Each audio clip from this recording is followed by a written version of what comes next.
মুম্বাইয়ের ভেজা রাস্তায় বড়া পাও বিক্রি করা এই যুবক জানত না যে আজকের দিনটি তার পুরো জীবন বদলে দেবে।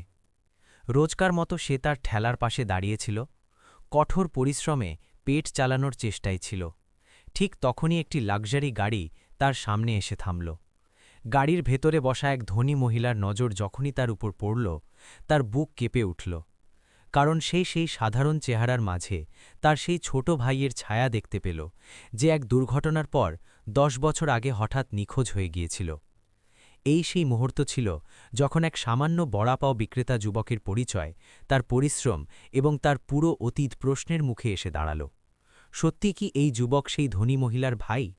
যদি হ্যাঁ হয়, তবে সে 10 বছর কোথায় ছিল? আর যদি না হয়, তবে এক বোনের মন এত জোরালোভাবে কেন বলছে যে রক্তের সম্পর্ক আজ তার সামনে দাঁড়িয়ে আছে?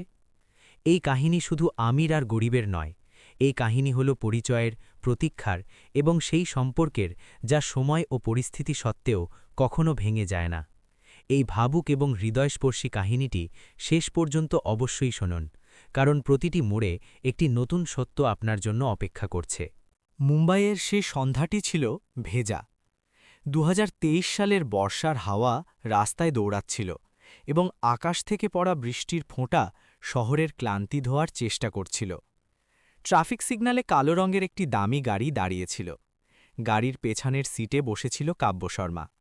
শহর তাকে একজন সফল বিজনেস ওম্যান হিসেবে চিনত, কিন্তু সেই মুহূর্তে সে ছিল শুধু এক ক্লান্ত আর একা মানুষ।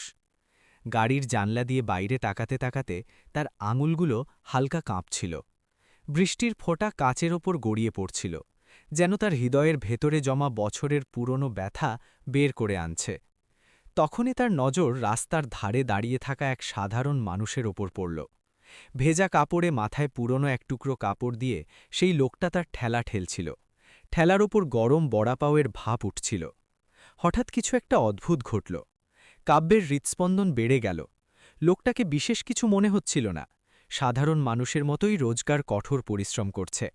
কিন্তু তার হাঁটার ধরন, মাথা নিচু করে হাসার অভ্যেস আর চোখের ভেতরে লুকিয়ে থাকা ক্লান্তি কাব্যকে ভেতর থেকে নাড়িয়ে দিল। মনে হলো যেন সময় থমকে গেছে, যেন 10 বছর আগের কোনো ভুলে যাওয়া কণ্ঠস্বর তার কানে প্রতিধ্বনিত হল। কাব্যের চোখ ভরে এলো। সে বুঝতে পারছিল না সে কেন কাঁদছে। সে ধনী ছিল, সফল ছিল, তার কাছে সব কিছু ছিল। তবুও সেই মুহূর্তে সেই ভেজা মানুষটাকে দেখে তার মন ভেঙে যাচ্ছিল। বুকে এক অদ্ভুত যন্ত্রণার টান অনুভব করল, যেন কোনো পুরনো ক্ষত হঠাৎ খুঁড়ে গেছে। এটা শুধু একটা কাকতালীয় ব্যাপার, সে নিজেকে বলল, কিন্তু তার মন এই কথা মানতে রাজি ছিল না। ট্রাফিক লাইট সবুজ হয়ে গেল, কিন্তু কাব্য ড্রাইভারকে নিচু স্বরে বলল, গাড়িটা একটু থামান। বৃষ্টির মাঝে রাস্তার ধারে সেই সাধারণ বড়াপাও বিক্রেতার সামনে কাব্যের এমন মনে হল যেন তার 10 বছরের তল্লাশি হঠাৎ তার সামনে এসে দাঁড়িয়েছে। সে জানত না যে এই একটি নজর তার পুরো জীবন বদলে দিতে চলেছে। কাব্য শর্মার নাম মুম্বাইয়ে সফলতার প্রতীক ছিল। খুব কম বয়সে সে নিজের পরিচয় তৈরি করেছিল, নিজের চেষ্টায় এক বিশাল ব্যবসা গড়ে তুলেছিল। উঁচু ইমারতে তৈরি তার অফিস, দামি গাড়ির বহর আর চারপাশ থেকে পাওয়া সম্মান দেখে মানুষ এটাই ভাবত যে তার জীবন পুরোপুরি সাজানো। কিন্তু কেউ জানত না এই চমকের পেছনে কত নীরবতা লুকিয়ে আছে। সেদিন গাড়িতে বসে কাব্য বাইরের বৃষ্টি দেখছিল। ফোন তার হাতে ছিল, কিন্তু তার চোখ স্ক্রিনে স্থির হচ্ছিল না। বৃষ্টির প্রতিটি ফোঁটা তার ভেতরে কিছু একটা ভেঙে দিচ্ছিল। তার কাছে বৃষ্টি শুধু কোনো ঋতু ছিল না, বরং এমন এক দরজা ছিল যা প্রতিবার তাকে 10 বছর পেছনে টেনে নিয়ে যেত। সে যত এগিয়ে যেত, অতীত তত তার সাথে লেপ্টে থাকত। কাব্য তার জীবনকে কাজের মধ্যে সঁপে দিয়েছিল। পড়াশোনা, মিটিং, সিদ্ধান্ত, যাত্রা সবকিছু না থেমে চলতে থাকত। লোকেদের মনে হতো সে খুব মজবুত, সে ব্যথাকে পেছনে ফেলে এসেছে। কিন্তু সত্য এটাই ছিল যে তার শক্তি সেই ব্যথা থেকেই তৈরি হয়েছিল, যা সে কখনো ভুলতে পারেনি। সেই ব্যথা ছিল তার ছোট ভাই অর্জুনকে হারানো, এমন এক ক্ষতি যা তার ভেতরে চিরকালের জন্য এক শূন্যতা তৈরি করে দিয়েছিল। রাতগুলো কাব্যের জন্য সবচেয়ে কঠিন হতো। বড় বাড়িতেও তাকে একাকিত্ব ঘিরে ধরত। যখন পুরো শহর ঘুমিয়ে যেত, তখন সে জানলার পাশে বসে বৃষ্টির শব্দ শুনত আর তার চোখের সামনে সেই পুরনো দৃশ্য ভেসে উঠত। একটি ছোট ছেলে যে তাকে জড়িয়ে ধরে ঘুমাত, যে প্রতিটি কথায় তাকে দিদি বলে ডাকত এবং যাকে সে দুনিয়ার প্রতিটি বিপদ থেকে বাঁচাতে চাইত। সেই অর্জন ছিল তার জীবনের সবচেয়ে গুরুত্বপূর্ণ অংশ। কাব্য কখনো নিজেকে পুরোপুরি খুশি হওয়ার অনুমতি দেয়নি। অনেক সম্পর্ক এলো, কিন্তু সে নিজেকে গুটিয়ে নিল। তার মনে হতো যতক্ষণ না তার ভাই পাওয়া যাচ্ছে, সে এগিয়ে যাওয়ার যোগ্য নয়। তার প্রতিটি সফলতার সাথে এই অনুভূতি আরও গভীর হতো যে এই আনন্দ অপূর্ণ। প্রতিটি প্রাপ্তির পেছনে একটি প্রশ্ন দাঁড়িয়ে থাকত, অর্জুন যদি আজ এখানে থাকত তবে কেমন অনুভব করত। আর তারপর সেই দিন সেই বৃষ্টিতে রাস্তার ধারে দাঁড়িয়ে থাকা সেই বড়াপাও বিক্রেতাকে দেখে সেই সব কিছু আবার জেগে উঠল। এটি শুধু কোনো স্মৃতি ছিল না, এটি ছিল এক অনুভূতি যা তার হৃদয় থেকে উঠে পুরো শরীরে ছড়িয়ে পড়ল। কাব্য নিজেকে বলছিল যে এটি কেবল একটি ভ্রম, সে নিজের ব্যথা কোনো অপরিচিতর ওপর চাপিয়ে দিচ্ছে। কিন্তু তার মন এটা মানতে রাজি ছিল না। তার ভয় করছিল, আশা দেখে তার ভয় করছিল, কারণ সে জানত যদি এই আশা ভেঙে যায় তবে হয়তো সে নিজেকে আর নতুন করে গুছিয়ে নিতে পারবে না। তবুও সেই মুহূর্তে তার সমস্ত সম্পদ, তার সমস্ত দাপট সবকিছু নিরর্থক মনে হতে লাগল। তার ভেতরে শুধু একটাই আকাঙ্ক্ষা ছিল, হয়তো এই অনুভূতিটা যেন মিথ্যে না হয়। বৃষ্টি অনবরত পড়ছিল এবং কাব্যের ভেতরের নীরবতা আরও গভীর হচ্ছিল। সে এখনও কিছু জানত না, কিন্তু এটুকু অবশ্যই বুঝতে পারছিল যে আজকের এই দিনটি তার জীবনে অকারণে আসেনি। কাব্যের চোখ ভারী হয়ে এলো এবং গাড়ির ভেতর বসে সে ধীরে ধীরে 10 বছর পেছনে চলে গেল। সেটা ছিল 2013 সাল, বর্ষাকাল আর লোনাভলা ঘাটের সেই আঁকাবাঁকা পাহাড়ি রাস্তা, যেখান থেকে তার জীবন চিরতরে বদলে গিয়েছিল। সেদিন তারা পরিবারের সাথে ভ্রমণে বেরিয়েছিল। বিশেষ কোনো কারণ ছিল না, শুধু একসাথে কিছু সময় কাটানোর সাধারণ আনন্দ ছিল। তার বাবা গাড়ি চালাচ্ছিলেন। বাইরে মেঘ এত নিচে নেমে এসেছিল যে রাস্তা আর আকাশের মাঝখানের তফাত মুছে গিয়েছিল। পেছনের সিটে কাব্য বসেছিল আর তার কোলে অর্জুন ঘুমাত। তার মাথা কাব্যের কাঁধে লেগেছিল এবং তার শ্বাসপ্রশ্বাস শান্ত ছিল। কাব্য তার চুলে আঙুল বোলাতে বোলাতে বাইরের বৃষ্টি দেখছিল। সেই মুহূর্তে কোনো ভয় ছিল না, কোনো আশঙ্কা ছিল না, শুধু এক সাধারণ প্রশান্তি ছিল। তারপর সবকিছু হঠাৎ বদলে গেল। বৃষ্টি বেড়ে গেল, রাস্তা পিচ্ছিল হয়ে গেল, আর সামনে থেকে আসা একটি ভারী গাড়ি নিয়ন্ত্রণ হারিয়ে ফেলল। একটি জোরালো শব্দ হলো, কাঁচ ভাঙার শব্দ এলো, আর গাড়িটি বেসামাল হয়ে ঝাঁকুনিতে ভরে গেল। কাব্য অর্জুনকে শক্ত করে ধরার চেষ্টা করল, কিন্তু ঝাঁকুনি এত তীব্র ছিল যে তার হাত ফসকে গেল। পরের কয়েক মুহূর্ত তার পরিষ্কার মনে নেই, শুধু যন্ত্রণার এক ঢেউ ছিল যা তার শরীর ও মন দুটোর ওপর দিয়ে বয়ে গেল। যখন তার চোখ খুলল তখন চারদিকে হাহাকার। বৃষ্টি তখনও পড়ছিল, কাদা আর ধোঁয়ার গন্ধ বাতাসে মিশেছিল এবং মানুষের চিৎকার একে অপরের সাথে মিলে যাচ্ছিল। কাব্য সবার আগে অর্জুনকে ডাকল। তার গলা কাঁপছিল, গলা শুকিয়ে গিয়েছিল। সে আবার ডাকল, তারপর আবার, কিন্তু কোনো সাড়া এলো না। তার কোল খালি ছিল। সেই শূন্যতা তার ভেতরে কিছু একটা ভেঙে দিল। আহত শরীর নিয়ে সে গাড়ি থেকে বেরোনোর চেষ্টা করতে লাগল। তার পা কাঁপছিল, কিন্তু সে থামতে পারল না। সে রাস্তার ধারে ভিড়ের মাঝে বৃষ্টিতে চারদিকে খুঁজতে লাগল। প্রতিটি চেহারা ছিল অপরিচিত, প্রতিটি কণ্ঠস্বর ছিল অজানা। অর্জুন কোথাও ছিল না। সে কাঁদছিল, চিৎকার করছিল, তার নাম ধরে ডাকছিল, কিন্তু বৃষ্টির শব্দ ছাড়া আর কিছু ফিরে আসছিল না। তার পরের দিনগুলো এক কুয়াশায় বদলে গেল। হাসপাতাল, পুলিশ স্টেশন, প্রশ্ন, বয়ান আর অন্তহীন অপেক্ষা। কেউ বলল বাচ্চাটা হয়তো ভেসে গেছে, কেউ বলল কেউ হয়তো তুলে নিয়ে গেছে, কিন্তু কারো কাছে কোনো সঠিক উত্তর ছিল না। তার বাবা ভেতর থেকে ভেঙে পড়েছিলেন। তার চেহারায় নিস্তব্ধতা আর চোখে অপরাধ বোধ বাসা বেঁধেছিল। বাড়িতে অর্জুনের উপস্থিতি ধীরে ধীরে এক খামোশিতে বদলে গেল, কিন্তু কাব্যের জন্য সেই খামোশি কখনোই তৈরি হয়নি। অর্জুন প্রতিটি শ্বাসের সাথে তার ভেতরে বেঁচে থাকল। সময় এগিয়ে গেল, কিন্তু সেই রাস্তায় থমকে থাকা তার হৃদয় কখনো সামনে এগোতে পারল না। প্রতিটি মোড়, প্রতিটি জোরালো শব্দ, প্রতিটি অবাঞ্ছিত নিস্তব্ধতা তাকে সেই দিনেই ফিরিয়ে নিয়ে যেত। আর এখন 10 বছর পর মুম্বাইয়ের আরও একটি বর্ষার সন্ধ্যায় সেই একই বোঝা আবার তার বুকে নেমে এলো। সে এখনও কিছু জানত না, কিন্তু তার মন এটা অনুভব করছিল যে অতীত আজ কোনো কারণে আবার তার সামনে এসে দাঁড়িয়েছে। সেই দুর্ঘটনার পর কাব্যের জীবন একটি দীর্ঘ এবং ক্লান্তিকর অপেক্ষায় বদলে গিয়েছিল। অর্জুনের নিখোঁজ হওয়ার সাথে সাথে যেমন সময় নিজের গতি ভুলে গেল। প্রতিটি সকাল একই প্রশ্নের সাথে শুরু হতো, আর প্রতিটি রাত একই অপূর্ণ উত্তরের সাথে শেষ হতো। দুর্ঘটনার ঠিক পরেই খোঁজাখুঁজি শুরু হলো। হাসপাতালের পর হাসপাতাল, পুলিশ স্টেশন, আশেপাশের গ্রাম, পাহাড়ি রাস্তা, প্রতিটি জায়গায় কাব্য এবং তার বাবা রাঘব শর্মা পা রেখেছিলেন। প্রতিটি জায়গায় সেই একই আশা, একই ভয়। কখনো কোনো ডাক্তারের একটি কথা হৃদয়ে সাহস জোগাত, তো কখনো কোনো অপরিচিতর বলা একটি লাইন নতুন আশা জাগাত। কিন্তু প্রতিবার, প্রতিটি দিনের শেষে হাত খালি হয়েই ফিরত। পুলিশ তাদের তদন্ত করল, রিপোর্ট তৈরি হলো, কাগজপত্রের কাজ শেষ হলো। কিন্তু যেমন যেমন সময় কাটতে থাকল, সিস্টেমের আগ্রহ কমে যেতে লাগল। ফাইলগুলো বন্ধ হতে থাকল, প্রশ্নগুলো ঠান্ডা হয়ে গেল। কিন্তু কাব্যের জন্য এটি শুধু একটি কেস ছিল না, এটি ছিল তার ভাই, তার প্রাণের অংশ। তার বাবা রাঘব প্রতি বছর লোনাবালা ঘাটের সেই রাস্তায় যেতেন যেখানে দুর্ঘটনা ঘটেছিল। বৃষ্টিতে দাঁড়িয়ে চোখ বন্ধ করতেন আর নিঃশব্দে নিজের ছেলেকে ডাকতেন। তার চেহারায় বছরের পর বছর একটি স্থায়ী নীরবতা নেমে এসেছিল, এমন এক অপরাধ বোধ যা সে কাউকে বলতে পারতেন না। বাড়িতে অর্জুনের জিনিসগুলো তেমনই রাখা ছিল, তার খেলনা, তার জামাকাপড়, তার ছোট চটি। কাব্য সেগুলো সরাতে দিত না। তার মনে হতো যদি সেই জিনিসগুলো চলে যায় তবে আশাও চলে যাবে। পরিবারের কিছু লোক বলতো যে এখন সামনে এগিয়ে যাওয়া উচিত, কিন্তু কাব্যের জন্য সামনে এগিয়ে যাওয়ার মানে ছিল অর্জুনকে ছেড়ে দেওয়া, আর সেইটা কখনোই করতে পারত না। পৃথিবী ধীরে ধীরে মানতে শুরু করল যে অর্জুন হয়তো আর এই পৃথিবীতে নেই, কিন্তু কাব্য এটা মানতে অস্বীকার করল। সময়ের সাথে সাথে সে পড়াশোনা আর কাজে নিজেকে ডুবিয়ে দিল। এটি ছিল নিজেকে সামলানোর তার নিজস্ব উপায়। বাইরে থেকে সে মজবুত দেখাত, সিদ্ধান্ত নিত, এগিয়ে যেত, কিন্তু ভেতরে কোথাও না কোথাও সে সেই মোড়েই দাঁড়িয়ে থাকল যেখানে তার ভাই তার কাছ থেকে ছিনিয়ে গিয়েছিল।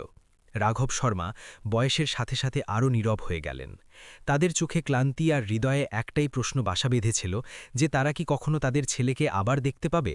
10 বছর কেটে গেল, কিন্তু খোঁজ শেষ হলো না।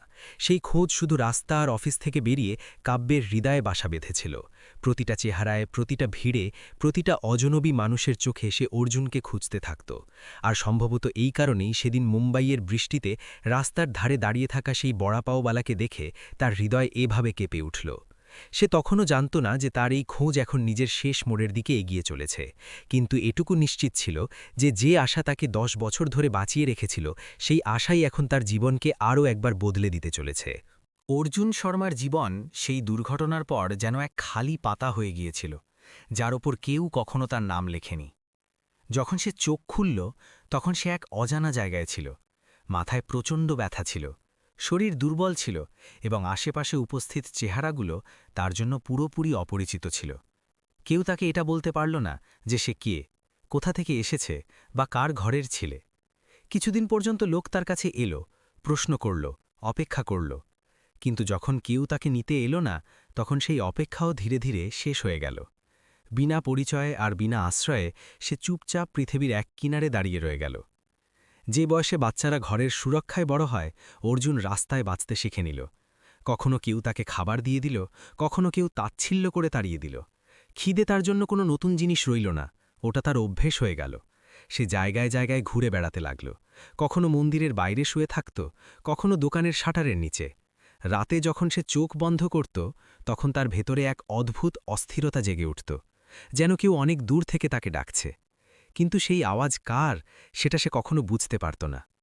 সময় বয়ে গেল, আর অর্জুন বড় হতে লাগল। সে মানুষের ভাষা বুঝতে শিখল, কাজ করতে শিখল, আর এটাও বুঝে নিল যে এই পৃথিবীতে কোনো আশ্রয়ই স্থায়ী নয়। সে হোটেলে বাসন ধুল, নির্মাণ কাজের জায়গায় মজদুরি করল, আর রাস্তায় ছোটখাটো কাজ করল। অনেকবার সে ধোঁকা পেল, অনেকবার মেহনতের পুরো টাকা পেল না, কিন্তু সে কখনো ভুল রাস্তা বেছে নিল না। চুরি করা বা কারো হক ছিনিয়ে নেওয়া তার ভেতর থেকে ভুল মনে হতো, যদিও সে জানত না যে এই চিন্তা তার ভেতরে কোথা থেকে এলো। মুম্বাইয়ের ভিড় ধীরে ধীরে তার পরিচয় হয়ে গেল। সেই ভিড়েই সে এক বৃদ্ধ মানুষকে খুঁজে পেল, যে তাকে মেহনত করে পিঠ ভরানোর উপায় শেখাল। তারই সাথে থাকতে থাকতে সে বড়া পাওয়া বিক্রি করা শিখল। রোজ এক নির্দিষ্ট জায়গায় গিয়ে দাঁড়ানো, ঠেলাগাড়িকে ধাক্কা দেওয়া আর মানুষকে খাবার দেওয়া তাকে এক অদ্ভুত ভারসাম্য দিত। এই কাজ সহজ ছিল না, কিন্তু এতে সে আত্মসম্মান পেত। সে জানত যে যা কিছু সে কামাচ্ছে তা তার নিজের মেহনতের ফল। অর্জুন নিজের অতীতের ব্যাপারে ভাবা ছেড়ে দিয়েছিল। সে নিজেকে এটা মানিয়ে নিয়েছিল যে সম্ভবত তার কেউ নেই আর এটাই তার জীবন। আশা রাখা সে অনেক আগেই ছেড়ে দিয়েছিল, কারণ আশা ভাঙলে কষ্ট বেশি হয়। তবুও তার ভেতরে কোথাও এক শূন্যতা রয়ে গিয়েছিল, যাকে সে কোনো নামে চিনতে পারত না। সেই শূন্যতা তার সাথে প্রতিদিন চলত, কোনো প্রশ্ন ছাড়াই, কোনো উত্তর ছাড়াই। সেদিন যখন সে বৃষ্টিতে নিজের ঠেলাগাড়ি ঠেলছিল, সেটা তার কাছে কোনো বিশেষ দিন ছিল না। ওটা ছিল স্রেফ আরও একটা সাধারণ দিন, যেমনটা গত কয়েক বছর ধরে হয়ে আসছিল। সে জানত না যে তার শিকড়হীন জীবন এখন এমন এক মোড়ে এসে পৌঁছেছে যেখানে তার প্রশ্নগুলো প্রথমবারের মতো উত্তর পেতে চলেছে। আর সে এটাও জানত না যে সেই মুহূর্তে কাছেই কেউ তাকে দেখে সেই একই শূন্যতা নিজের হৃদয়ে অনুভব করছে। অর্জুনের জীবন এখন এক নির্দিষ্ট ছন্দে চলছিল। রোজ খুব সকালে ওঠা, ঠেলা পরিষ্কার করা, বাসন সাজানো আর তারপর ভিড়ের দিকে বেরিয়ে পড়া, এই সব তার অভ্যেস হয়ে গিয়েছিল।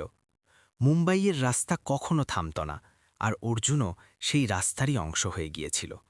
তার এখন এটাও মনে নেই যে সে কবে এই জীবনকে পুরোপুরি মেনে নিয়েছিল। সম্ভবত তখন, যখন সে এটা বুঝে নিয়েছিল যে অভিযোগ করলে কিছু বদলায় না, আর মেহনতই তার সবচেয়ে ভরসাযোগ্য আশ্রয়। সে প্রায় প্রতিদিন একই জায়গায় গিয়ে দাঁড়াত, সেই একই ফুটপাত, সেই একই শোরগোল, সেই একই ছোটন্ত জীবন। লোক আসত, বড়াপাও নিত আর এগিয়ে যেত। কারও এটা জানার ফুরসত ছিল না যে সে কে বা কোথা থেকে এসেছে, আর অর্জুনেরও এখন এটার তোয়াক্কা ছিল না। সে নিজেকে এই ভিড়ে মিশিয়ে দিয়েছিল। মাথা নিচু করে কাজ করা, কম বলা আর কারো থেকে বেশি আশা না রাখা, এটাই ছিল নিজেকে সামলে রাখার তার নিজস্ব পদ্ধতি। তার হাত মেহনত করে খসখসে হয়ে গিয়েছিল। গরম তাওয়া, ভালি বাসন আর রোজ ঠেলার কারণে হাতের তালুতে পুরনো দাগ পড়ে গিয়েছিল। কিন্তু এই দাগগুলোতে তার কোনো লজ্জা ছিল না। তার মনে হতো এটাই তার পরিচয়। যখন কোনো গ্রাহক খাবার খেয়ে সন্তুষ্টির হাসি হাসত, তখন সে ভেতরে এক ছোটখাটো স্বস্তি পেত। এটাই ছিল তার দিনের সবচেয়ে বড় কামাই। অর্জুন কখনো কারো কাছে ধার চাইত না। যদি দিন ভালো না কাটত, তবে সে কম খেয়েই শুয়ে পড়ত। ওটা তার কাছে গ্রহণযোগ্য ছিল, কারণ সে কারো উপর বোঝা হতে চাইত না। সে অনেক আগে এটা শিখে নিয়েছিল যে আত্মসম্মান হারিয়ে ফেলার পর মানুষের কাছে আর কিছু অবশিষ্ট থাকে না। এই কারণেই সে প্রতিটি পরিস্থিতিতে নিজের উপর টিকে থাকতে চাইত। সেদিনও সে নিজের ঠেলাগাড়ি ঠেলতে ঠেলতে এগিয়ে চলছিল। তার জন্য এটা কোনো বিশেষ সন্ধ্যা ছিল না, স্রেফ রোজকার মতো আরও একটা দিন ছিল। তার এটা কোনো অনুভূতিই ছিল না যে কেউ তাকে দেখছে, এমন কেউ যার চোখে সেই মুহূর্তে প্রশ্ন, ভয় আর আশা একসাথে জেগে উঠেছিল। অর্জুন নিজের ছন্দে চলতে থাকল, এটা না জেনেই যে তার সারল্য আর তার মেহনত কারোর হৃদয়ে গভীর তোলপাড় সৃষ্টি করেছে। রাস্তার শোরগোলের মাঝে মানুষের আওয়াজের মধ্যে অর্জুন স্রেফ এক সাধারণ মানুষ ছিল, কিন্তু সেই সাধারণ মানুষের ভেতরে এমন এক গল্প শ্বাস নিচ্ছিল যা খুব শীঘ্রই তার নিজের জীবনকে এক নতুন অর্থ দিতে চলেছিল। কাব্যের গাড়ি সিগন্যালে দাঁড়িয়েছিল, কিন্তু তার নজর রাস্তার শোরগোলের ওপর ছিল না। তার চোখ রাস্তার ধারে দাঁড়িয়ে থাকা সেই লোকটার ওপর আটকে গিয়েছিল, যে মাথা নিচু করে নিজের ঠেলা সামলাচ্ছিল। এটা কোনো অস্বাভাবিক দৃশ্য ছিল না, তবুও সেই মুহূর্তে তার কিছু একটা আলাদা মনে হচ্ছিল। সে নিজেও বুঝতে পারছিল না যে কেন সে একই দিকে বারবার দেখতে শুরু করেছে। সেই লোকটা নিজের কাজে মগ্ন ছিল, কোনো তাড়াহুড়ো ছাড়া, কোনো অভিযোগ ছাড়া, যেন রোজকার মতো আরও এক সন্ধ্যাকে সে পূর্ণ করছে। কাব্য তাকে মন দিয়ে দেখতে লাগল। তার হাঁটার ধরন, ঠেলার সময় শরীরে নুয়ে পড়া আর কাজের মাঝে মাঝে মুখে চলে আসা হালকা একটু ক্লান্তি, এই সব কিছু তাই ভেতরে কোনো পুরনো দৃশ্যকে ছুঁয়ে গেল। তখনই তার নজর সেই লোকটার কপালে গেল। বৃষ্টির কারণে চুল কপালের সাথে লেপটেছিল, আর বাম দিকে ভুরুর ওপরে একটা ছোট দাগ পরিষ্কার দেখা যাচ্ছিল। কাব্যর শ্বাস সেখানেই থমকে গেল। সেই দাগ কোনো সাধারণ ব্যাপার ছিল না। সেই এক মুহূর্তে তার মন অনুমতি ছাড়াই 10 বছর পিছিয়ে গেল। একটা ছোট ছেলে সাইকেল থেকে পড়ে গেছে, কপাল থেকে রক্ত ঝরছে, আর সে নিজে ঘাবড়ে গিয়ে তাকে তুলছে। সেই একই জায়গা, সেই একই দাগ। তার শরীর যেন শক্ত হয়ে গেল। সে চোখের পলক ফেলল, নিজেকে বোঝানোর চেষ্টা করল যে এটা নিছকই ইত্তেফাক। শহরে এমন দাগ না জানে কত লোকের মুখে থাকবে। কিন্তু মন এই কথা মানতে রাজি ছিল না। সেই দাগটা তার ভেতরে খুব গভীর তোলপাড় তৈরি করে দিয়েছিল। তার হাত হালকা কাঁপতে লাগল, আর শ্বাসের ছন্দ বিগড়ে গেল। গাড়ির ভেতরে বসে থাকা কাব্যর সামনে এখন একটাই প্রশ্ন ছিল, সে কি একে এভাবেই যেতে দেবে? সে কি আবার আশা করার ঝুঁকি নেবে? 10 বছরের খোঁজ আর কষ্ট তার সামনে দাঁড়িয়েছিল, কিন্তু সেই সাথে এই অনুভূতিও ছিল যে যদি সে আজ নজর ফিরিয়ে নেয়, তবে সম্ভবত এই প্রশ্ন তাকে সারা জীবন শান্তিতে বাঁচতে দেবে না। ওদিকে অর্জুন নিজের কাছে ডুবেছিল। সে ঠেলাটাকে একটু এগিয়ে দিল, আর দাঁড়িয়ে পড়ে মুখ থেকে ঘাম আর বৃষ্টির জল মুছল। সেই মুহূর্তে অজান্তেই তার মাথা একটু উপরে উঠল। তার নজর এক মুহূর্তের জন্য কাব্যর দিকে গেল। তাদের চোখ স্রেফ পলকের জন্য মিলল। সেই নজরে কোনো চেনা পরিচয় ছিল না, কোনো প্রশ্ন ছিল না, কিন্তু এক সরল সারল্য ছিল, যা কাব্যর হৃদয়কে ছুঁয়ে গেল। সিগন্যাল বদলাতে চলল। ড্রাইভার গাড়ি এগিয়ে নেওয়ার প্রস্তুতি নিল, কিন্তু কাব্যর মুখ দিয়ে এক মৃদু আওয়াজ বেরোল, গাড়ি চালাবেন না। সেই মুহূর্তে সে কোনো সিদ্ধান্তে পৌঁছায়নি, কিন্তু এটুকু পরিষ্কার ছিল যে সে এই সংকেতকে অবহেলা করতে পারে না। বৃষ্টির মাঝে রাস্তার সেই কোণে ভাগ্য খুব হালকা করে কড়া নেড়েছিল, আর কাব্য সেটা অনুভব করে ফেলেছিল। কাব্যর জন্য সেই মুহূর্ত কোনো সিদ্ধান্তের মতো ছিল না, বরং যেন কোনো কিছু তাকে ভেতর থেকে বাইরের দিকে টানছে। ড্রাইভার গাড়ি থামিয়ে দিল, আর বাইরে পড়তে থাকা বৃষ্টির শব্দ হঠাৎ আরও পরিষ্কার শোনা যেতে লাগল। কিছু সেকেন্ড পর্যন্ত সে এভাবেই বসে রইল, নড়াচড়া না করে, যেন নিজের ভেতরে চলতে থাকা তোলপাড়কে শান্ত হওয়ার সুযোগ দিচ্ছে। তারপর সে দরজা খুলল। ঠান্ডা হাওয়া আর বৃষ্টির ফোঁটা সরাসরি তার মুখের ওপর আছড়ে পড়ল। সেই মুহূর্তে তার নিজের পোশাক, নিজের গাড়ি বা নিজের পরিচয়ের কোনো হুঁশ রইল না। সে স্রেফ এক গভীর শ্বাস নিল, আর রাস্তার দিকে পা বাড়িয়ে দিল। অর্জুন নিজের ঠেলার পাশে দাঁড়িয়েছিল। তার জন্য এটা এক সাধারণ সন্ধ্যা ছিল। সে সামনে দাঁড়িয়ে থাকা সেই মহিলাকে দেখল, যাকে বাকি গ্রাহকদের থেকে আলাদা মনে হচ্ছিল। তার মুখে ক্লান্তি ছিল না, বরং কোনো এক ভারী ভাব ছিল, যা সে বুঝতে পারল না। কাব্য তার সামনে দাঁড়িয়ে রইল, খুব কাছে, কিন্তু তবুও যেন কোনো এক অদৃশ্য দেওয়ালের ওপারে। সে কিছু বলতে চাইল, কিন্তু শব্দ গলায় আটকে গেল। এত কাছে এসেও তার বিশ্বাস হচ্ছিল না যে সে সত্যি এখানে আছে। কাব্য স্রেফ তাকে দেখতে থাকল, তার চোখ, তার মুখ, আর সেই একই দাগ, যা তার ভেতরে ওঠা তুফানকে শান্ত হতে দিচ্ছিল না। তার জন্য সেই মুহূর্ত বলার ছিল না, অনুভব করার ছিল। 10 বছরের খোঁজ, 10 বছরের ভয় আর আশা, সবকিছু সেই নীরবতায় যেন মিশে গিয়েছিল। সে পরিষ্কার অনুভব করতে পারছিল যে এখনই সবকিছু বলে দেওয়া ঠিক হবে না। অর্জুন সেই নীরবতা ভেঙে হালকা গলায় জিজ্ঞেস করল, বাড়াপাও? তার গলায় কোনো প্রশ্ন ছিল না, স্রেফ দৈনন্দিন অভ্যেস ছিল। কিন্তু সেই একটা শব্দই কাব্যকে ভেতর থেকে নাড়িয়ে দিল। সেই আওয়াজ তার কাছে কোথাও অনেক দূর থেকে ভেসে আসা মনে হলো, যেমন কোনো ভুলে যাওয়া জিনিস হঠাৎ সামনে এসে দাঁড়ায়। তার চোখ ভরে এলো, কিন্তু সে নিজেকে সামলে রাখল। বৃষ্টির মাঝে রাস্তার সেই ছোট অংশে দুজনে কিছু মুহূর্ত দাঁড়িয়ে রইল। একজনের ভেতরে প্রশ্ন ছিল, অন্যজনের ভেতরে কোনো প্রশ্নই ছিল না। তবুও সেই নীরবতায় এমন কিছু ছিল যা দুজনকে সেখানেই থামিয়ে রেখেছিল। কাব্য জানত যে সে এখন আর পিছিয়ে যেতে পারবে না, কিন্তু এটাও জানত যে প্রতিটি সত্য সামনে আসার জন্য সঠিক সময় প্রয়োজন। সে নিজের মনে ঠিক করে নিল যে সে এই মুহূর্তকে এভাবেই যেতে দেবে না, সম্ভবত এখন নয়, কিন্তু খুব শীঘ্রই। বৃষ্টির শব্দের মাঝে সে এক পা এগিয়ে গিয়েছিল, আর এখন ফিরে আসা তার জন্য সম্ভব ছিল না। বৃষ্টির মাঝে সেই নীরবতা আরও কিছুক্ষণ স্থায়ী হল। কাব্য তখনও অর্জুনের সামনে দাঁড়িয়েছিল, খুব কাছে, কিন্তু যেন কোনো অদৃশ্য দূরত্বের ওপারে তার ভেতরে অনেক কিছু উথলে উঠছিল। তবুও সে নিজেকে সামলে রাখল। সে জানত যে এই মুহূর্তটা নাজুক, এক ফোঁটা তাড়াহুড়ো সব কিছু ভেস্তে দিতে পারে। সে অর্জুনের চোখের দিকে দেখার চেষ্টা করল, যেন সেখানে কোনো প্রশ্নের উত্তর লুকানো আছে। অর্জুনের এই মহিলাকে অদ্ভুত মনে হল, কিন্তু অস্বস্তিকর নয়। তার মুখে কোনো ভণ্ডামি ছিল না, স্রেফ এক ভারী ভাব ছিল, যেন সে নিজেও এমন কোনো বোঝা বয়ে বেড়াচ্ছে যাকে শব্দে বেঁধে ফেলা যায় না। কাব্য খুব সাবধানে কথা শুরু করল। সে তার নাম নিল না, না কোনো দাবি করল, স্রেফ ধীরে থেকে বলল, তোমার কপালে যে দাগটা আছে। তার গলা এক মুহূর্তের জন্য থেমে গেল, তারপর সে নিজেকে সামলাল। অর্জুন অজান্তেই হাত বাড়িয়ে নিজের কপাল স্পর্শ করল। সেই দাগ তার জন্য সব সময় ছিল, সে কখনো ওটার উপর খুব একটা ধ্যান দেয়নি। এটা সে সাধারণ লহেজায় জিজ্ঞেস করল, যেন এটা কোনো বড় কথা নয়। কাব্য মাথা নাড়ল। তোমার মনে আছে এটা কি করে লেগেছিল? প্রশ্নটা সহজ ছিল, কিন্তু তার পেছনে ছিল বছরের প্রতীক্ষা। অর্জুন কিছু মুহূর্ত চুপ রইল। সে রাস্তার দিকে তাকাল, তারপর আবার তার দিকে। তার মুখে চিন্তার এক হালকা রেখা ফুটে উঠল। পুরোপুরি নয়, সে ধীরে থেকে বলল, স্রেফ এটুকু মনে আছে যে আমি ছোট ছিলাম, কোথাও পড়ে গিয়েছিলাম, খুব ব্যথা পেয়েছিলাম, তারপর সবকিছু আবছা হয়ে আছে।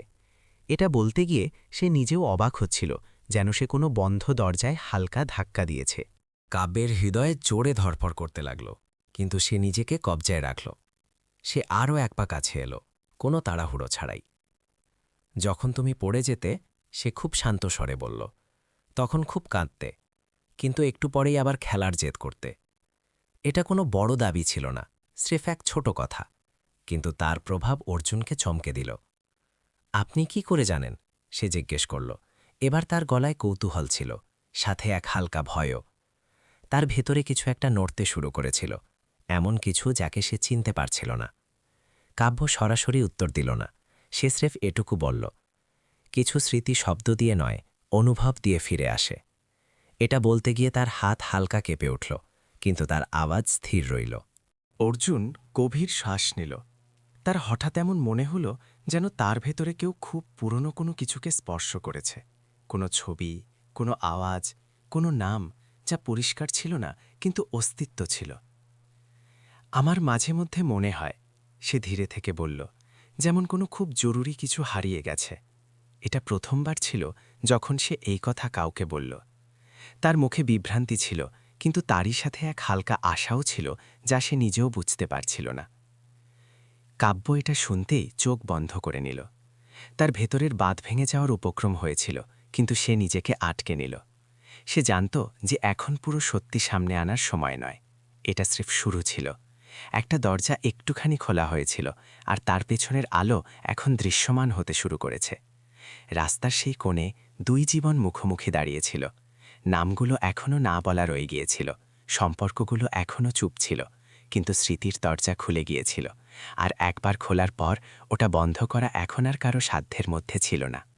সেই নীরবতার পর হাওয়া যেন একটু ভারী হয়ে গিয়েছিল।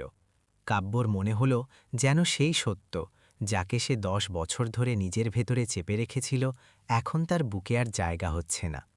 অর্জুন তার সামনে দাঁড়িয়েছিল, সাধারণ পোশাকে, ভেজা রাস্তার মাঝে, কিন্তু তার জন্য সে সাধারণ ছিল না। তার চোখে সেই একই সরল সারল্য ছিল, যা সে ছোটবেলায় দেখেছিল। স্রেফ এখন তার ওপর সময় আর মেহনতের এক গভীর স্তর পড়ে গিয়েছিল। কাব্য জানত যে যদি সে এখনও চুপ করে থাকে, তবে সম্ভবত এই মুহূর্ত আর ফিরে আসবে না। সে খুব মেপে কথা বলতে শুরু করল। তোমার মনে হয় যে তোমার কেউ নেই? এটা কোনো প্রশ্ন ছিল না, স্রেফ এক শান্ত বাক্য। অর্জুন তার দিকে তাকাল। সে অবাক হল, কিন্তু কিছু বলল না। কাব্য নিজের কথা এগিয়ে নিয়ে গেল কোনো তাড়াহুড়ো ছাড়া। অনেক সময় জীবন আমাদের সেখান থেকে দূরে নিয়ে যায় যেখান থেকে আমরা শুরু করেছিলাম, আর তারপর একদিন কোনো এক ছোট দাগ আমাদের সেই জায়গার কথা মনে করিয়ে দেয়। অর্জুনের মুখে বিভ্রান্তি পরিষ্কার দেখা যেতে লাগল। তাকে এই কথাবার্তা অস্বস্তিতে ফেলছিল। আমি জানি না আপনি কি বলতে চাইছেন, সে ধীরে থেকে বলল। আমি তো স্রেফ নিজের কাজ করি। শব্দগুলো সাধারণ ছিল, কিন্তু তার ভেতরে কিছু একটা সরে যাচ্ছিল, যেমন পায়ের নিচের জমি হালকা দুলে উঠেছে। কাব্য গভীর শ্বাস নিল। তার হাত কাঁপছিল, কিন্তু তার আওয়াজ এখন স্থির ছিল। 10 বছর আগে, সে বলতে শুরু করল, তারপর এক মুহূর্তের জন্য থামল। সে সরাসরি তার চোখের দিকে তাকিয়ে বলল, 10 বছর আগে এক দুর্ঘটনায় একটা ছোট ছেলে নিজের পরিবার থেকে বিচ্ছিন্ন হয়ে গিয়েছিল। এটা বলতে গিয়ে তার চোখ ভিজে এলো, কিন্তু সে কাঁদল না। অর্জুনের হৃদয় জোরে ধরফর করতে লাগল। সে বুঝতে পারছিল না কেন এই গল্প তাকে এত কাছ থেকে স্পর্শ করছে। সে নিজেকে সামলে নিয়ে বলল, এমন গল্প তো অনেক হয়, দুনিয়ায় অনেক মানুষ হারিয়ে যায়। তার আওয়াজে এখন আগের মতো জোর ছিল না। কাব্য মাথা নাড়ল। হ্যাঁ, সে বলল, কিন্তু কিছু বিচ্ছেদ এমন হয় যার ব্যথা সময়ও কমাতে পারে না। সে আরও এক পা কাছে এলো, খুব ধীরে। সেই ছেলের একটা বড় বোন ছিল, সে বলল, যে প্রতিদিন প্রতি রাতে তাকে খুঁজত, যে কখনো এটা মেনে নিতে রাজি ছিল না যে তার ভাই এই দুনিয়ায় নেই। অর্জুন পিছিয়ে গেল না, কিন্তু তার শরীর শক্ত হয়ে গেল। আপনি এসব আমাকে কেন বলছেন? সে জিজ্ঞেস করল। তার গলায় ভয় পরিষ্কার ছিল। আমি কোনো বিশেষ মানুষ নই, আমার কোনো অতীত নেই। এটা বলতে বলতে সে নজর ফিরিয়ে নিল, যেমন নিজেকে কোনো সত্যি থেকে বাঁচাচ্ছে।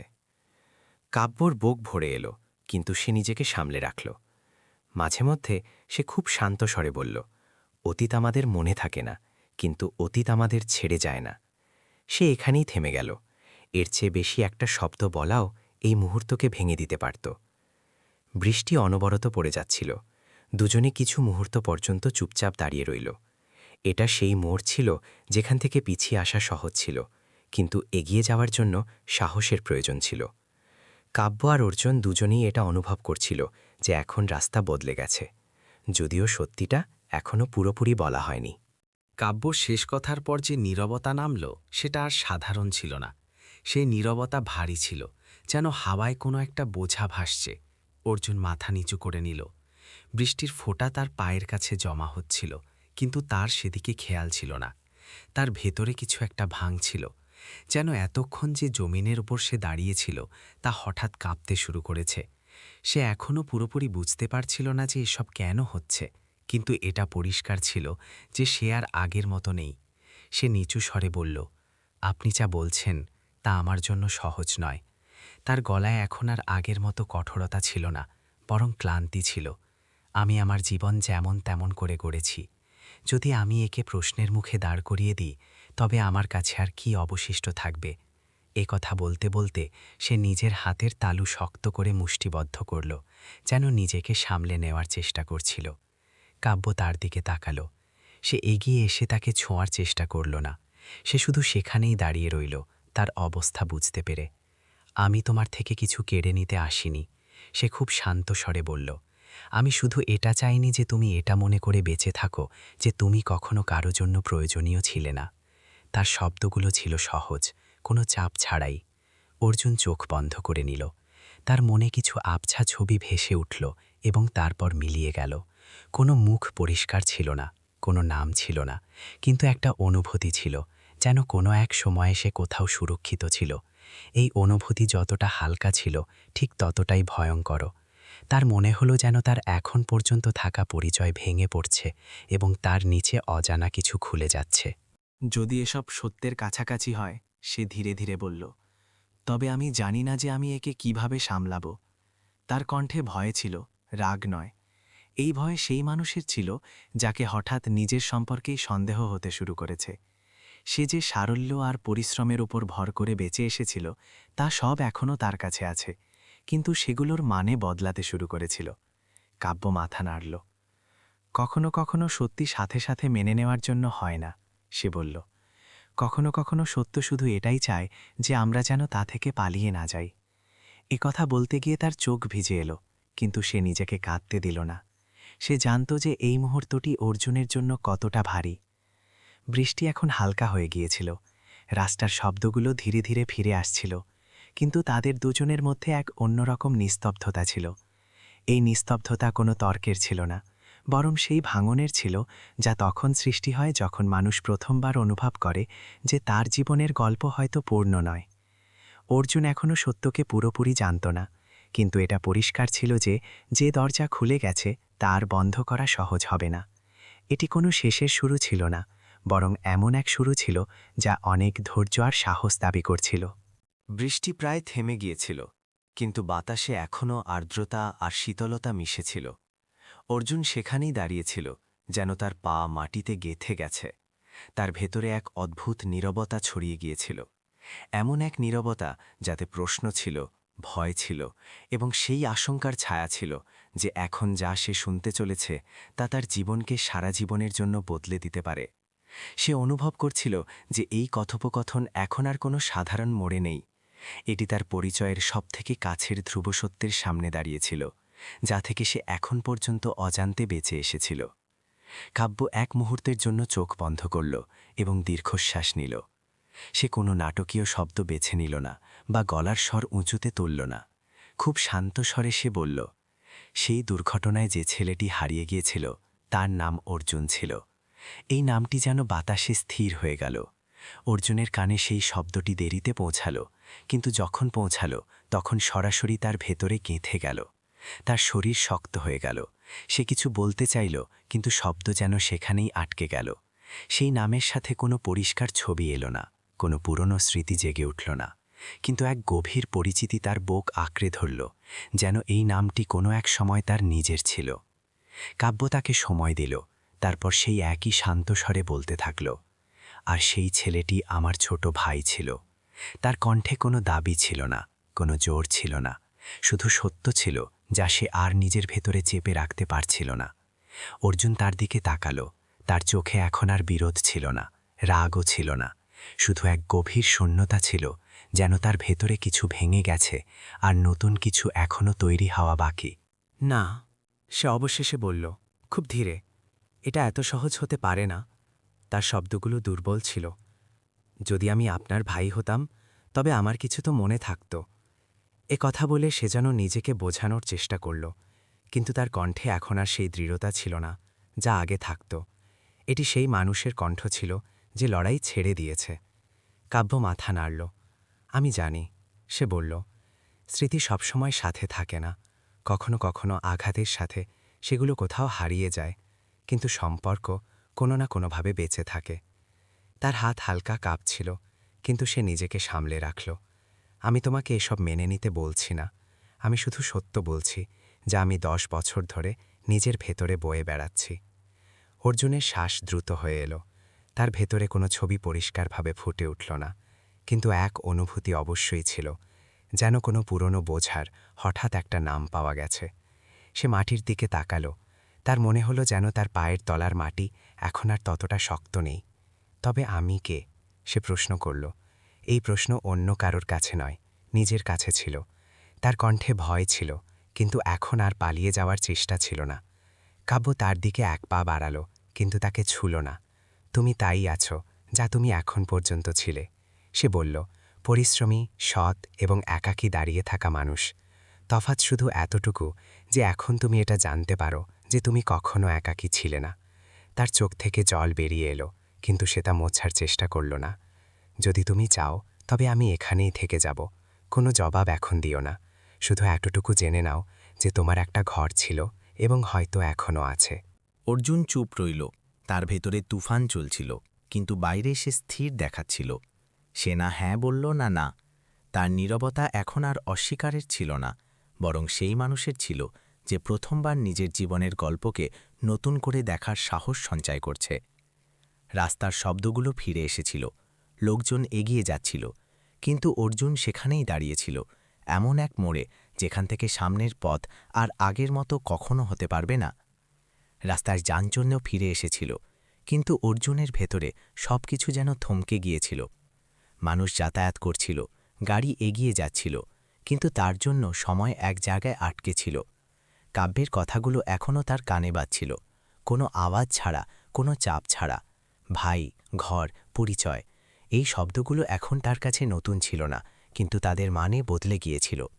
সে সেগুলোকে ধরতে চাইছিল, কিন্তু ভয়ও পাচ্ছিল, কারণ যদি সে সেগুলোকে আপন করে নেয় তবে তাকে সেই জীবনকেও প্রশ্নের মুখে ফেলতে হবে যাকে সে কঠোর পরিশ্রম আর নীরবতার সাথে গড়ে তুলেছিল। কাব্য পাশেই দাঁড়িয়ে রইল, না খুব কাছে না খুব দূরে। সে কোনো প্রশ্ন করল না, কোনো অনুরোধ করল না। অর্জুন এই দূরত্ব অনুভব করল এবং তার স্বীকার করে নিল। সে জানত যে এই মুহূর্তে তার থেকে কোনো বড় সিদ্ধান্ত নেওয়া সম্ভব নয়। সিদ্ধান্ত তখন নেওয়া যায় যখন মাটি শক্ত থাকে। এখন তো তার পায়ের নিচে সবকিছু কাঁপছে। সে তার ঠেলার দিকে তাকালো। সেই একই বাসনপত্র, সেই চাটু, সেই কয়েনের শব্দ, এটিই তার পৃথিবী ছিল। সে ধীর স্বরে বলল, আমি কালও এখানেই থাকব। এটি কারো কাছে কোনো প্রতিশ্রুতি ছিল না, শুধু নিজের সাথে বলা এক কথা ছিল। কাব্য মাথা নাড়ল, তার চোখে হালকা স্বস্তি ছিল। সে বুঝতে পেরেছিল যে এই দূরত্ব কোনো প্রত্যাখ্যান নয়, বরং সেই মানুষের প্রয়োজন যাকে নিজের সত্যের সাথে একান্তে বসতে হবে। সেই সন্ধ্যায় অর্জুন তাড়াতাড়ি সব গুছিয়ে নিতে শুরু করল। হাতগুলো সেই একই কাজ করছিল, মন শান্ত থাকার চেষ্টা করছিল। সে প্রশ্নগুলোকে আপাতত একপাশে সরিয়ে রাখল। বাড়ি ফেরার সময় রাস্তাগুলো তার কাছে দীর্ঘ মনে হল। প্রতি মোড়ে সে কোনো নাম নয়, শুধু এক আপন অনুভূতি অনুভব করছিল। ঘরে পৌঁছে এসে দরজা বন্ধ করল এবং প্রথমবার দীর্ঘ সময় ধরে এভাবেই বসে রইল, কোনো আওয়াজ ছাড়া, কোনো অজুহাত ছাড়া। মনে হলো যেন সে তার জীবনে প্রথমবার নিজের সাথে দেখা করেছে। ওদিকে কাব্য গাড়িতে বসে অনেক দূর পর্যন্ত তাকিয়ে রইল। সে কোনো ফলাফলের জন্য অপেক্ষা করছিল না, বরং সেই সাহসের সম্মান করছিল যা অর্জুন পিছিয়ে না গিয়ে দেখিয়েছিল। সে জানত যদি আজ সে তাকে টেনে ধরত তবে সে আরও পিছিয়ে যেতে পারত। এই দূরত্ব প্রয়োজন ছিল। সম্পর্ক কখনো কখনো কাছে এসে নয়, বরং সঠিক দূরত্ব থেকে মজবুত হয়। রাত গভীর হতে শুরু করল। অর্জুন জানালা দিয়ে বাইরে তাকালো। শহরের আলো ছড়িয়ে ছিটিয়েছিল, ঠিক তার ভাবনার মতো। সে নিজে ঠিক করল যে সে পালাবে না, না সত্য থেকে, না নিজের তাজ থেকে, না সেই প্রশ্ন থেকে যা এখন তার সাথে থাকতে চলেছে। সে জানত যে কাল সে আবার একই জায়গায় দাঁড়িয়ে থাকবে, সেই একই ঠেলা, একই রাস্তা। কিন্তু তার ভেতরে কিছু একটা বদলে গিয়েছিল, এবং এই পরিবর্তন আর ফিরে আসার মতো ছিল না। ভোরের বাতাসে রাতের শীতলতা তখনও মিশেছিল, কিন্তু রাস্তা ধীরে ধীরে জেগে উঠতে শুরু করেছিল। অর্জুন ঠিক সময়ের আগেই নিজের ঠেলার কাছে পৌঁছে গিয়েছিল। সে সেই একই জায়গা বেছে নিল, একই পুরনো অভ্যাসের সাথে বাসনপত্র গুছিয়ে রাখল, আগুন জ্বালালো, ঠিক যেমন সে প্রতিদিন করে এসেছে, যাতে নিজেকে সেই মাটির সাথে জুড়ে রাখতে পারে যার ওপর সে এখন পর্যন্ত দাঁড়িয়েছিল। কিন্তু ভেতরে পরিষ্কারভাবে কিছু একটা বদলে গিয়েছিল। তার নজর বারবার রাস্তার সেই মোড়ের দিকে চলে যাচ্ছিল, যেখান থেকে কাল কাব্য গিয়েছিল। এটি শুধু কৌতূহল ছিল না, বরং সেই প্রশ্নের অপেক্ষা ছিল যাকে সে এখন আর উপেক্ষা করতে চাচ্ছিল না। কাজ শুরু করতেই সে অনুভব করল যে আজ হাতে সেই আগের মতো নিখুঁত ভাব নেই। খদ্দের আসতে থাকল, আওয়াজ শোনা যাচ্ছিল, কিন্তু সবকিছু যেন কিছুটা দূরত্ব থেকে ঘটছিল। সে জল দিয়ে হাত ধুয়ে নিল এবং এক মুহূর্তের জন্য ঠেলার পাশে দাঁড়িয়ে রইল। ভেতরে কোনো বিতর্ক চলছিল না, কোনো যুক্তি ছিল না, শুধু এক পরিষ্কার অনুভূতি ছিল যে আজ তাকে সেটাই করতে হবে যা থেকে সে কাল বাঁচতে চেয়েছিল। তখনই সে কাব্যকে দেখল। সে দূরে দাঁড়িয়েছিল, ঠিক সেখানেই যেখানে কাল ছিল, না সামনে এগিয়ে আসা, না পেছনে ফিরে যাওয়া, সেই একই শান্ত উপস্থিতি যা কোনো চাপ তৈরি করে না।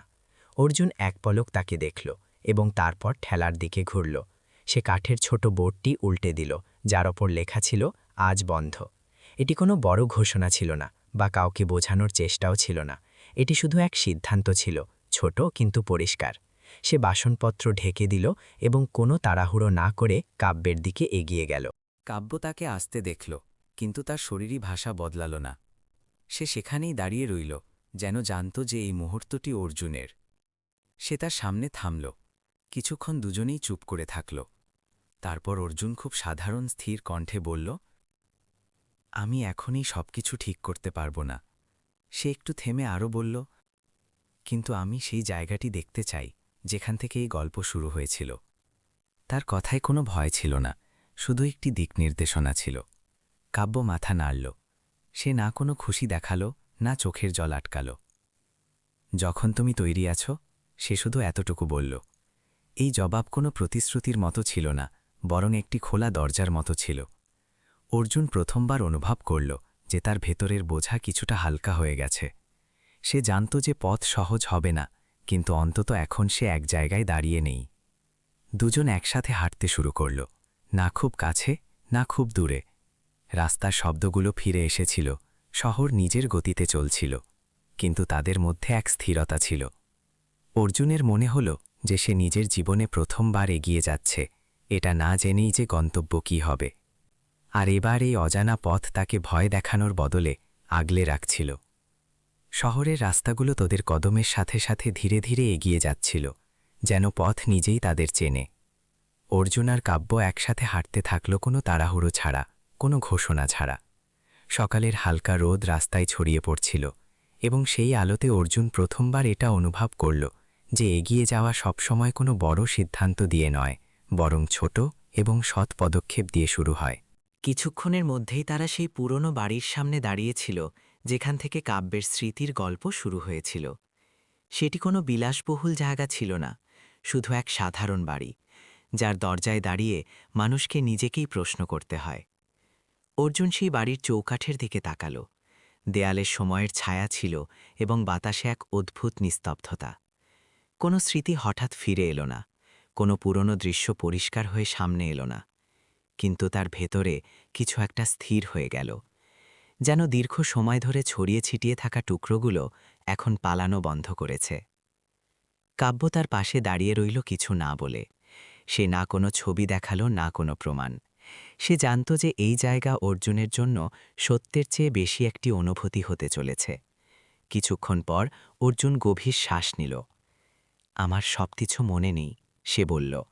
তার কণ্ঠ শান্ত ছিল, কিন্তু আমার এটা মনে হচ্ছে যে আমি এখানে ভুল জায়গায় দাঁড়িয়ে নেই। এটি কোনো আনুষ্ঠানিক স্বীকৃতি ছিল না, কিন্তু এটি সত্য ছিল। কাব্যের চোখ ভিজে এলো, কিন্তু সে নিজেকে সামলে রাখল। সে অর্জুনের হাত ধরল না, শুধু তার পাশে দাঁড়িয়ে রইল, যেন বলছিল যে সম্পর্ক চাপ দিয়ে নয়, বরং ভরসায় গড়ে ওঠে। সেই দিন কোনো বড় ঘোষণা হলো না, না কান্না, না জড়িয়ে ধরা, না কেটে যাওয়া বছরগুলোর কোনো অভিযোগ। অর্জুন নিজের কাজ ছাড়ল না, আর কাব্য নিজের অনুশোচনা তার উপর চাপিয়ে দিল না। তারা এটা ঠিক করল যে সামনের পথ ধীরে চলবে, এত ধীরে যে দুজনেই নিজের নিঃশ্বাসের গতি চিনতে পারে। অর্জুন পরের দিন আবার নিজের ঠেলার সামনে দাঁড়াল, সেই একই সততা আর পরিশ্রমের সাথে। তফাৎ শুধু এতটুকুই ছিল যে এখন সে জানব, যদি সে চায় তবে কাউকে ডাকতে পারে এবং কেউ তাকে শোনার জন্য উপস্থিত থাকবে। সময় বয়ে গেল, দিনগুলোর সাথে সাথে ভরসা জমতে থাকল। একসাথে খাওয়া চা, কিছু দীর্ঘ নীরবতা এবং সেই মুহূর্তগুলো যাতে না বলেই অনেক কিছু বুঝে নেওয়া যায়। অর্জুন জানল যে পরিচয় শুধু নাম বা রক্ত দিয়ে তৈরি হয় না, বরং সেই নির্বাচনগুলো দিয়ে তৈরি হয় যা মানুষ প্রতিদিন করে। আর কাব্য এটা স্বীকার করে নিল যে প্রেমের শক্তিকে শক্তিশালী রুচিটারি, যা সামনের মানুষকে নিজের গতিতে আসতে দেয়, তাকে না টেনে। এক সন্ধ্যায় যখন সূর্য ডুবছিল, অর্জুন কাব্যের দিকে তাকাল এবং খুব সাধারণ স্বরে বলল, যদি ঘর মানে এমন কোনো জায়গা হয় যেখান থেকে ফিরে যাওয়ার তাড়া থাকে না, তবে হয়তো আমি ফিরছি। এটি কোনো প্রতিশ্রুতি ছিল না, কিন্তু এতে স্থিরতা ছিল। কাব্যের চোখে জল ছিল, কিন্তু মুখে প্রশান্তি। দুজনেই বুঝে গেল যে হারিয়ে যাওয়া সময় আর ফিরে আসবে না, কিন্তু সামনের সময়কে আগলে রাখা যেতে পারে। এটাই এই গল্পের সারমর্ম, যে সম্পর্ক রক্ত দিয়ে নয়, ধৈর্য দিয়ে গভীর হয়। হারিয়ে যাওয়ার পর ফিরে পাওয়ার আনন্দ শোরগোল চায় না, আর ঘর সেটাই যেখানে আপনাকে নিজের শর্তে আসতে দেওয়া হয়। যদি এই গল্পটি আপনার হৃদয় ছুঁয়ে থাকে, তবে নিজের অনুভূতি ভাগ করে নিন। এমন আরও গল্পের জন্য সাথে থাকুন, কারণ কখনো কখনো অন্য কারো ফিরে আসার গল্প আমাদের নিজেদের ভেতরে ফেরার সাহস জুগিয়ে যায়।